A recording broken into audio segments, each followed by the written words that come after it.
Pete, I'm curious, you know, the One Bad Son, there's no question, it still has a long way to go. You know, hopefully. It does. When you read all the comments and you see the fans and everything, I think it'll just continue to get bigger and bigger and bigger. It's going to do well, which again will be no surprise to me. But it's very smart of you to continue going to school to become a lawyer, because no band lasts forever, at least very few. Yeah. So what kind of made you go in that direction?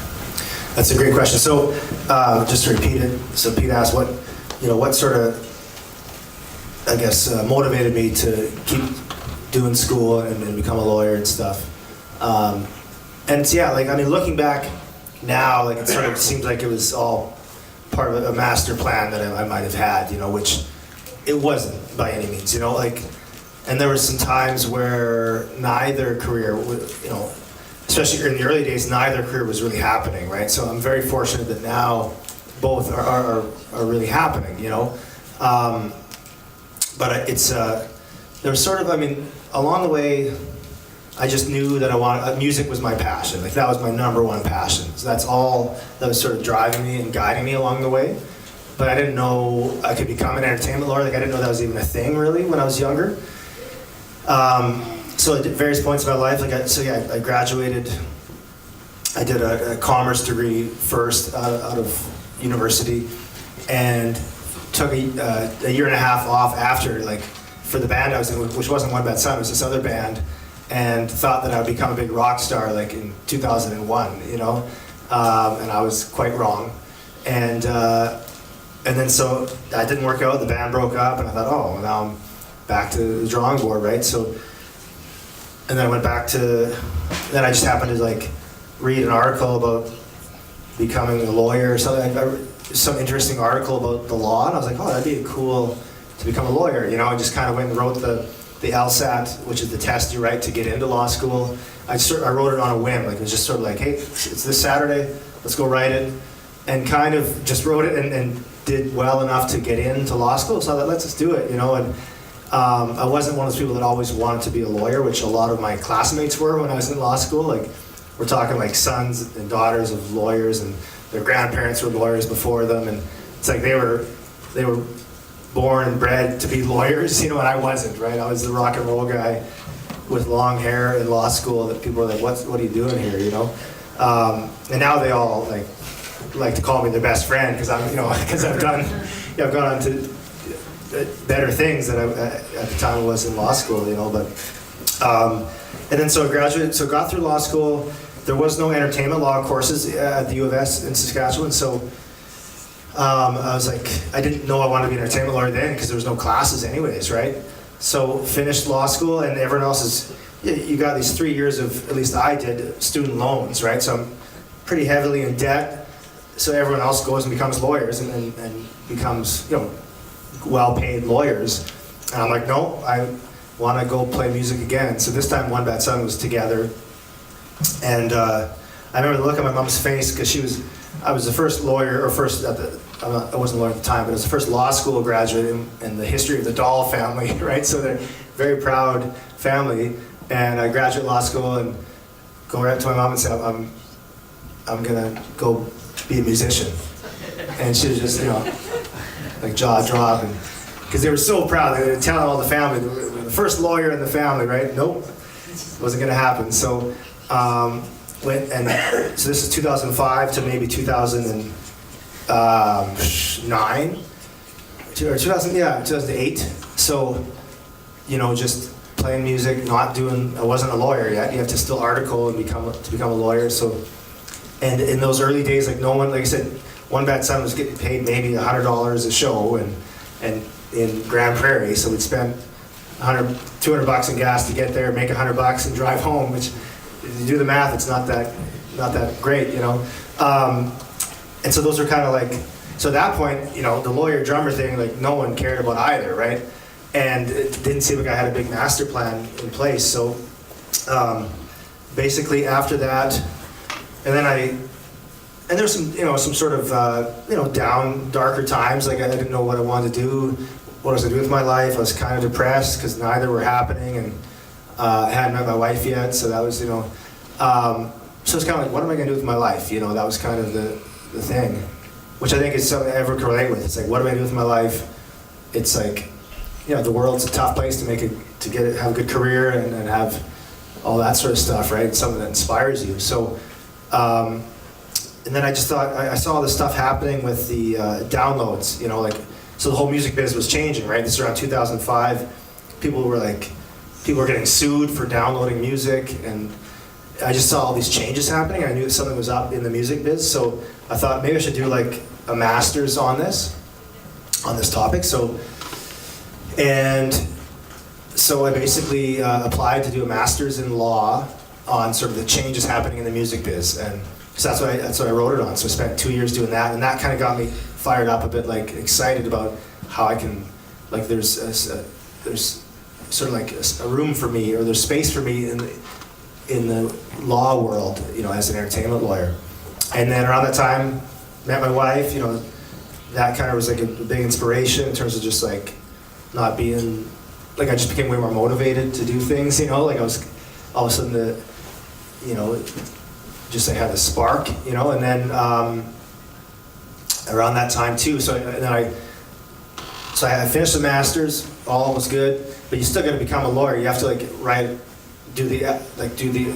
do articles for a year, right? So I had to get hired by a law firm, and I had shaggy hair and earrings and stuff, which isn't exactly law firm material, So so I cut my hair. It was one of the saddest days of my life. I cut my hair, bought a suit, and went and applied for articling jobs, and got one. So super excited about that. Got the job, started growing my hair back right away. So throughout that year of articling, by the end of the year, I had long hair again. They were like, "Who do we hire here?" I've totally changed in a year. But at that point, the writing was on the wall because OBS had started to do better things, and then the senior partners at the law firm would read about the band in the paper and stuff. And then so I got called to the bar, became a lawyer, and then then moved up to Vancouver, and that's kind of where I started becoming an entertainment lawyer, where you can actually have long hair and sideburns, and it's allowed, But yeah, so I guess I don't know if that answers the question. I didn't really have. I guess I just always kept going to school until the band made it, and it took 3 different bands, kind of, and then it just takes forever to make it in the music biz. So I kept going to school, and so I think that's and I also found that along the way, when you put, it provides balance. I think having something besides just being in a band, right? Because the music industry is a tough industry to make it in. But if you work hard and stay in it long enough, I'm confident that you'll make it.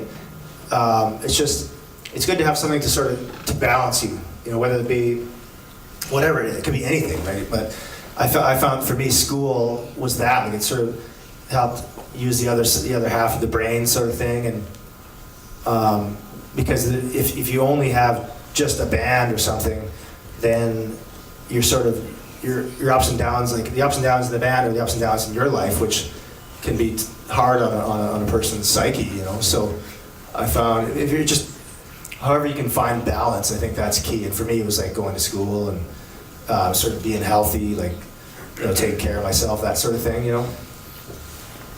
But yeah, it's and I think that's part of the bigger discussion is especially with you hear a lot about musicians and mental health, right? And they definitely there's I think some of the most creative, beautiful people are drawn to music, but they also have mental health struggles, right? And for me, it's I've always found finding that balance any way you can is key, because being on the road, it's hard and you're always gone and blah blah. So just being healthy and trying to find mental health balance any way you can, right? Whether it be talking to people or doing yoga or meditation or whatever, right? But just finding that balance kind of things. So that's it's. Now you're married. You have a lovely wife. I remember meeting at the rental desk, and I said you should marry that girl. I remember he said that. Yes. Yeah. Well, I listen to whatever Pete says, so I take no credit here. No, beautiful lady. And you guys have a little boy? We have a 2.5-year-old son named Levon, so Levon Helm is one of my favorite drummers of all time, the drummer for the band. He's also the singer, the drummer-singer, which is something I can't do, but so that's why I named Levon after, was Levon Helm. And we've got a daughter on the way in May, so Cool. Definitely it's an exciting time. So Very good. yes. I think you've hit on a very good point as well in your conversations, that this is basically the third major band that you've been with, and what does a bandmate go through in that process, recognizing that sometimes a band group, the members of the band, perhaps don't meld and aren't all focused on the same direction of the band, and how you've been able to morph from the beginning to where you are today? Yeah, that's a great question. So kind of essentially just talking about, changing band members and how that affects you. And then, I feel very lucky that I've got the bandmates that I do, because we're brothers. Like I don't use that term loosely. We are brothers. I spend more time with them than my actual brothers. I've got 2 brothers that live in Calgary, and I tour the country, and we spend 2 months straight in a van with these guys, right? And sometimes you're doing a 60-hour drive straight. Like we'll do 60-hour drives where we won't stop at a hotel. We'll just keep driving and just take turns. We just cycle through the drivers and just go. And it's like, if you got the wrong bandmates, that's horrible, right? But I think a lot of it's tough to find the right bandmates, right? It's sort of like it's like being in a marriage in a way, in a weird way. But you spend so much time with these people. They got to be the right people. And I've learned from other bands, like it's not always easy to find those right fits, right? So I think my advice would be, be open to the fact that you may not find the right bandmates right out of the gates. Like you might have to try different people and then find, once you'll know when you know, right? Like the right bandmates there. We've been lucky that all the guys are very similar in terms of we got to stay healthy, and a lot of musicians get tied up in booze and drugs and that kind of stuff, and that really is tied to the music industry in a lot of ways, and we've always been not about that, so that really helps, right? It helps keep, because there's so many other distractions and hurdles in the music biz to make it, so the last thing you want is to make your own hurdles, right? So I think that's a key part too, finding the right band members, is having similar values too. So it's not easy. A lot of people contact me my bandmates are the worst, and how did you find your bandmates? And honestly, it was luck, because we just kind of, or luck or fate, I mean, you choose, but it just kind of happened, right? And it wasn't, when we first started out, it wasn't like we were this amazing band right away. It took us years to kind of get anywhere, but I'm glad we did, because now it's really, really happening, So how often do you practice as a band? How often did you practice when you first started? How often are you practicing now together? Yeah, so now there was a time when we wrote, not this record, but the record before that, the Black Buffalo record, that we were jamming every 5 times a week, hours. And we were in Vancouver at the time, so I'd have to drive or take public transit an hour and a half to get to where we jammed, and then we jammed for 3 hours, and then public transit back an hour and a half. And so it was a really, looking back, it was a really trying time in terms of that, but it made us a lot tighter. And I'd say if you're in a band, the more you can jam, the better, because it's sort of what I love about the Rolling Stones, for example, is individually none of them are that exceptional musicians. Mick can't sing like Axl Rose can, right? He can't sing like Chris Cornell could, but he's just got this thing. He's Mick, And Keith can't play like Eddie Van Halen, but he's got this thing. Same with Charlie on the drums. He's not Neil Peart, but he's got this thing. So when you get them together, something happens. Something magic happens in the room. When the Stones get together, and that's why they're sort of the greatest band in the world, I would say. And that just came from so much playing. They just played together so much. It's sort of this sixth sense sort of grew, and they just know what each other's going to play next, kind of thing. Which I think that's if you're in a band, as much jamming as possible is the way to do it. For OBS now, we don't jam like crazy like we used to 5 times a week. Like it just, we did that and we got to a certain point which we needed to in terms of being able to write with each other. And now it's like, it's more, we just, we'll do sort of more concentrated jams. So like, we'll all be in the same city. We don't all live in the same city, which also kind of throws things off a bit. Like our singer lives in Calgary, so he'll come to town, we'll jam like really focused for like 3 days straight and then go on tour or write a record or whatever. So I think we jam less, but it's just maybe more quality now, I would say. And also, I mean, we're older, so it's like, I mean, I've got a family, I don't want to be jamming like every day of the week, like it's a bit much, but for all the young musicians out there, like before you got kids, like go jam as much as you can, that's how you become great, you know? So just like being part of a band, like a rock star and stuff, hard, just being, does that interfere with you being a lawyer at all? Does that like affect any of the decisions that happens like in court or on any of the documents you have to sign or whatever? Good question, yeah. So does being a rock star affect being a lawyer kind of thing? So it does, yes. Like, so I'm lucky that I don't have to go to court. Like, I'm not that kind of lawyer. Like, I don't go to court. So it's a lot of contracts, a lot of negotiating between, like a band signs a record deal and I'll negotiate either for the band or for the label. The band signs with the manager, or the artist gets placed in a film or a TV show, that kind of thing. So it's mostly like contract based. So I can do it from anywhere, wherever I am. Like basically, I don't work in an office. Like my office is my laptop, and that's wherever I am. I have it with me. So, like I remember just on our last tour, like in the fall, we were like going across Canada, and it was just like a really busy month on the legal side of things. So it was kind of crazy. Like it was just a really busy time, you know. So we'd have like a 6-hour drive to the next city, and I'd be in the van just like working away on the phone with clients and stuff. And it's an interesting life for sure. Like I love it. Some people struggle to find one career they're passionate about, and I'm lucky I've got 2. So it's like I never take it for granted, but some days it's like it's crazy busy. And the other guys, sometimes I'm envious because the other guys can just, like, all they have to worry about that day is playing a great show that night, right?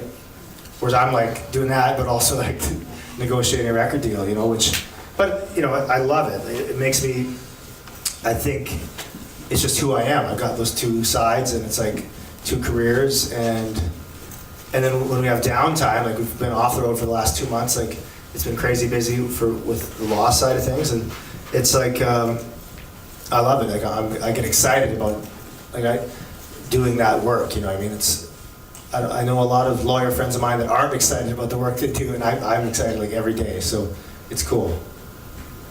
But yeah, it's a balance too. Like I have to kind of being a rock and roller and being a lawyer, like they're very different worlds. So I think some people, they don't get that. Like they think you can only be one thing. You know what I mean? But I hope that I can prove them wrong. Like no one is just one thing, right? Like we're more than just our job too, right? Those are 2 jobs I have, but everyone is more than just their job. You know what I mean? So being signed to a major label and all, I have heard stories about other bands being kind of dirty tricks that some labels will throw onto upcoming bands and stuff like that. In your experience, how have you managed to avoid that, and how have you helped other people avoid that? Yeah, so I think I always say this, like in the music biz, there's some of the most intelligent, compassionate, kind, amazing people that I've met. Like some of the most amazing people in the world. There's also some like sketchy people. And in the music biz, it's probably like 50-50. So it's a pretty high chance you're gonna run into both, right? So my job as a lawyer is to make sure you deal with, you never sign a contract with the latter group,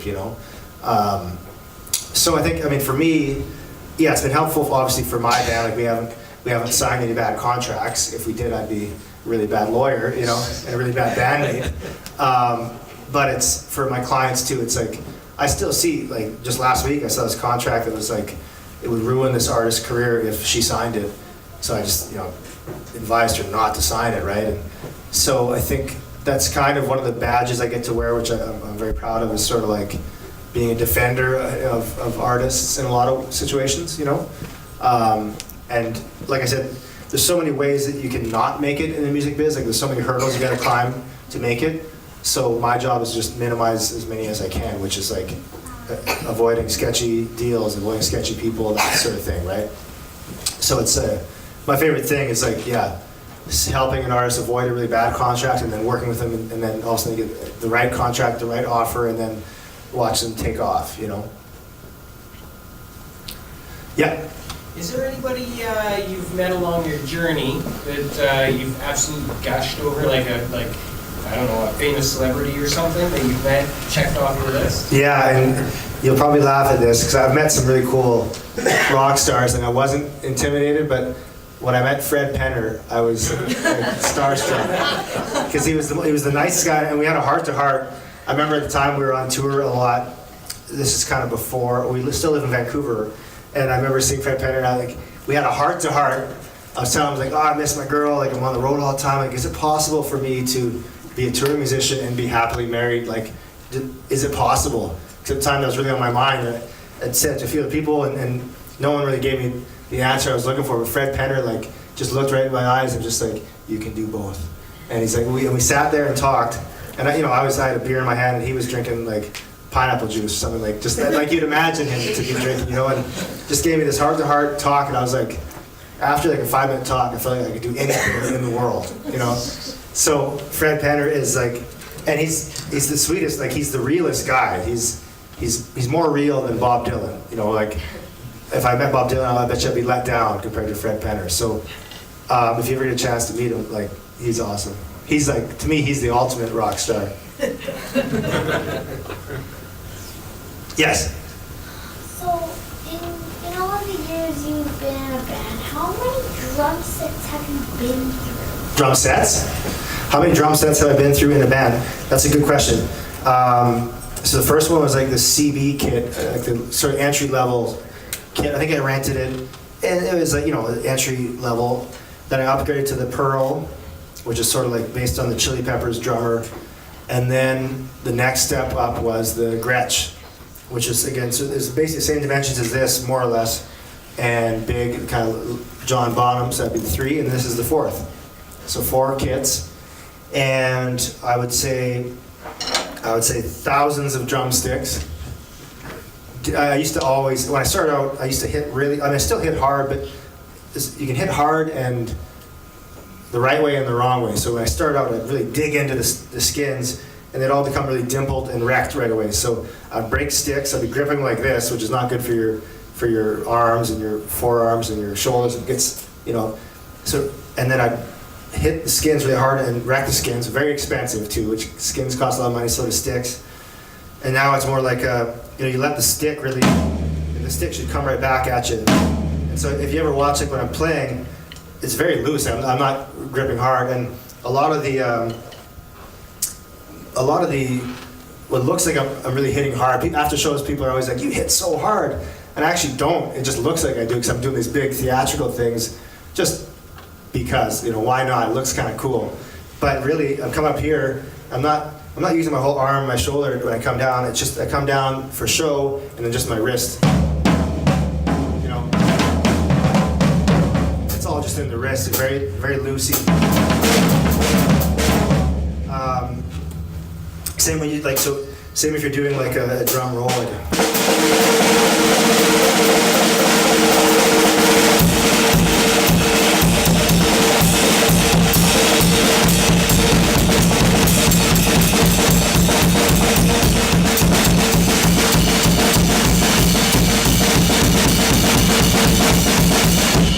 You know, it's all very, very loose in the hands, you know, and people ask, why do you stand up when you do it? I don't know, it just looks kind of cool, you know.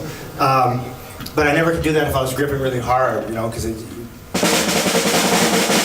can't do it. So, and also when I was younger and playing, these things, like sticks are very expensive, you know, like they're 15, 20 bucks a pair, so it's really expensive. So once I learned how to do it the right way, I break a lot less sticks. Now I'm lucky enough I don't have to pay for sticks, but you know, it's still it's a good skill to learn. Like once you don't, it's also easier on your body too if you're lighter on the grip. Hey. Okay.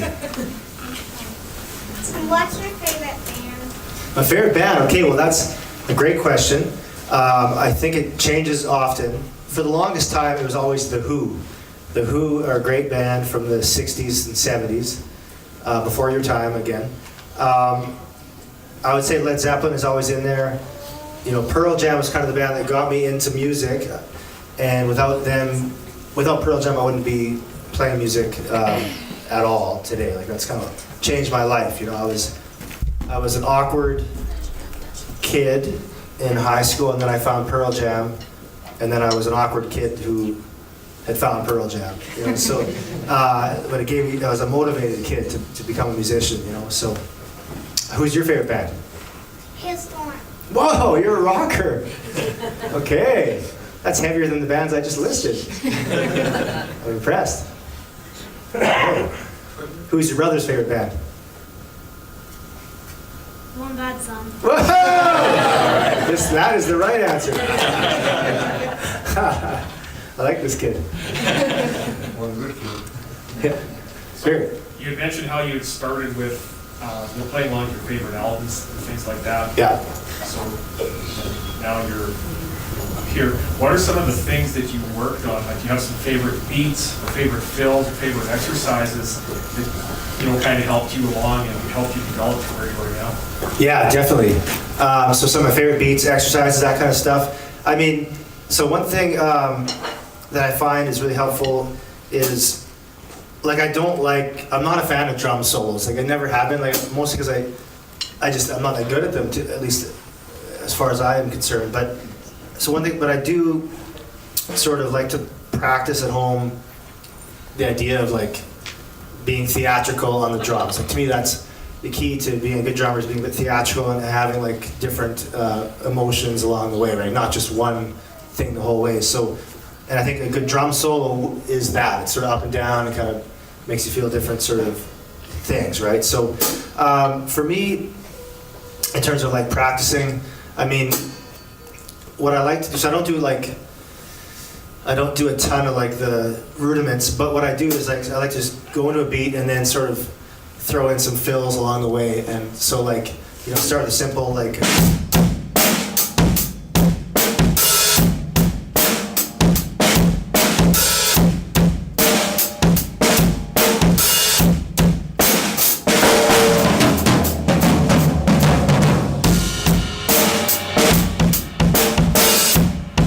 start a beat and then sort of throw in fills along the way, which in the early days it was all fills for me, and not realizing that you have to have a groove first, right? So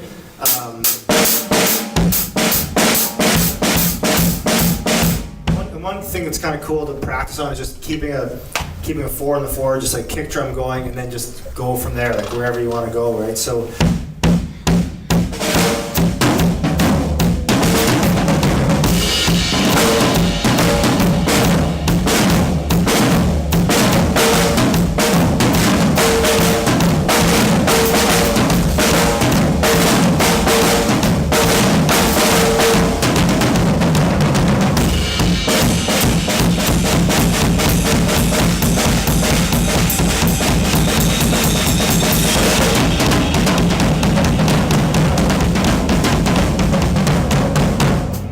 Kind of just like, it's really just a kick drum, keep it tied together, and then you kind of just either speed up the kick drum to double time and just kind of mess around, So it's sort of like, in a way, I guess I'm just doing like a Keith Moon sort of impression while I'm practicing, you know what I mean?